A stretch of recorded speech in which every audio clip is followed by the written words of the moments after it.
રાજકોટ જિલ્લાના જેતપુર નવાગઢ નગરપાલિકાના પ્રમુખ ઉપપ્રમુખ પદ માટે યોજાઈ ચૂંટણી. 2.5 વર્ષ માટે પ્રમુખ ઉપપ્રમુખ પદ માટે યોજાઈ ચૂંટણી.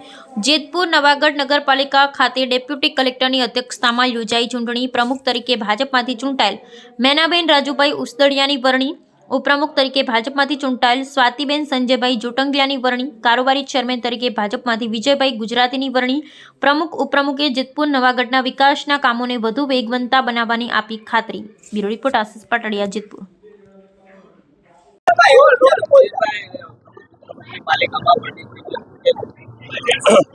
જેતપુર નવાગઢ નગરપાલિકામાં ભારતીય જનતા પાર્ટીને સ્પષ્ટ બહુમતી મળી. આજે પ્રમુખ અને ઉપપ્રમુખની ચૂંટણી માટે ભારતીય જનતા પાર્ટીએ જે પ્રમાણે મેન્ડેટ આપ્યા, પ્રમુખ તરીકે મેનાબેન ઉસદડિયા અને ઉપપ્રમુખ તરીકે સ્વાતિબેન જોટંગિયા અને કારોબારી ચેરમેન તરીકે વિજયભાઈ ગુજરાતી, આ 3 નામના મેન્ડેટ આવ્યા હતા. પ્રમુખ ઉપપ્રમુખ માટે ચૂંટણી થઈ.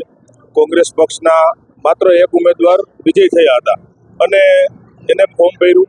ભારતીય જનતા પાર્ટીના 32 અમારા સભ્યો અને 9 અપક્ષ સભ્યો આજે પ્રમુખ ઉપપ્રમુખ માટે અમને સહકાર આપ્યો અને 44માંથી 41 મત ભારતીય જનતા પાર્ટીના અમારા પ્રમુખ અને ઉપપ્રમુખના ઉમેદવારને મળ્યા છે.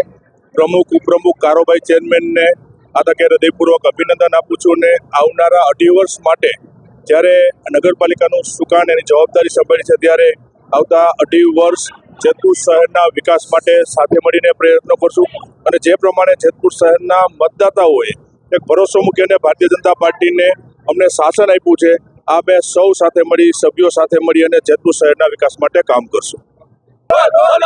ભારતીય જનતા પાર્ટીએ તમારા ઉપર વિશ્વાસ મૂક્યો છે. રોડ, ગટર અને સફાઈ કામદાર, લાઇટ અને બીજા જે હોય તે ખુશી તો હોય જ ને.